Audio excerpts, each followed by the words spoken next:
When the host asked his name, his voice was soft, almost shy. He introduced himself politely, with that gentle Filipino warmth that feels like a smile even when words are few. The judges leaned forward, curious. They asked where he was from, and he explained he came from a small village in the Philippines, a place where opportunities were rare and survival was a daily challenge. His family was poor, he said, but they were rich in love. That sentence alone already cracked something in the room. He spoke about his parents working odd jobs, about days when food was not guaranteed, about nights when he would sing just to forget the hunger in his stomach. Music, he said, was his escape. He didn't learn it in a school. There were no lessons, no fancy equipment. He learned by listening, by watching, by feeling. He learned because music was the only thing that made the world feel a little less heavy. Then came the question every talent show contestant faces. What will you sing today? He paused, took a deep breath, and answered with a song no one expected from a boy like him. Hotel California, a few eyebrows raised. Some audience members exchanged glances. Hotel California is not an easy song. It's legendary, it's emotional, it's risky. And coming from a young, poor boy from a remote village, it felt almost unbelievable. One of the judges smiled politely, another nodded with curiosity, and one looked skeptical. The room wasn't convinced yet. The music started. At first, it was just the gentle strum of the guitar, clean, controlled, confident, and then he began to sing. From the very first line, something changed in the air. His voice was not loud. It was not flashy.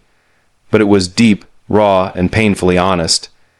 It carried a texture that you cannot teach, a texture that only comes from living through hardship.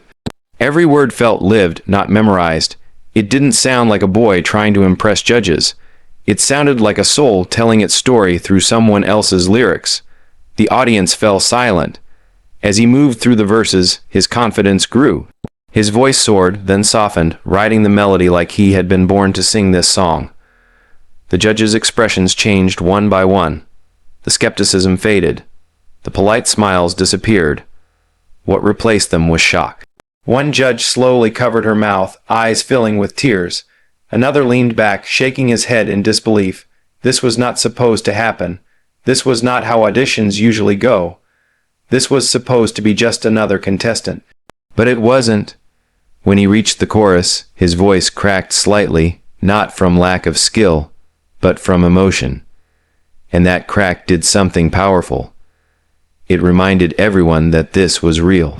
That behind this voice was a boy who had cried himself to sleep, who had dreamed of stages he never thought he would stand on. The camera panned to the audience. People were crying openly, strangers holding hands, some whispering prayers, others simply staring, frozen, afraid to miss even a second. The judges were no longer judges. They were listeners, humans, witnesses. As the song continued, the guitar solo approached. He closed his eyes, fingers moving effortlessly across the strings. Each note was precise, but more than that, each note was emotional. It wasn't just music. It was a release. One judge wiped away tears, clearly overwhelmed.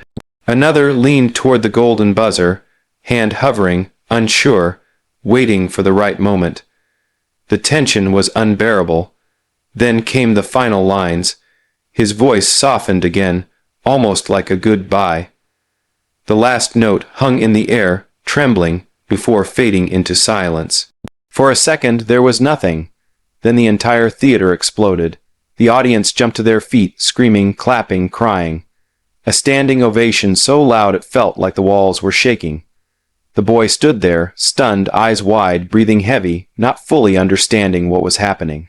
The judges stood up too. One judge tried to speak but couldn't. Her voice broke. Tears streamed down her face as she told him that what he had just done was not just a performance, it was a moment. She said she felt his pain, his hope, his heart in every word. Another judge admitted he had underestimated him, and that this performance reminded him why music exists in the first place. Then came the golden buzzer moment. The judge closest to it looked at the boy, then at the audience, then back at the boy. He said something that would echo forever.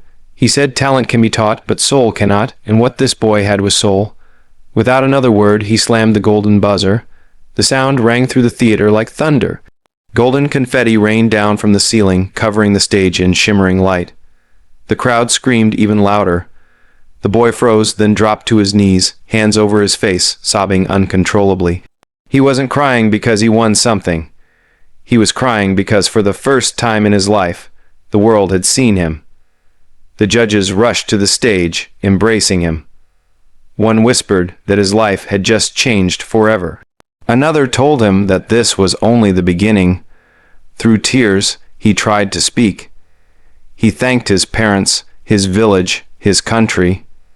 He said he sang for everyone who goes to bed hungry, for everyone who dreams but feels invisible.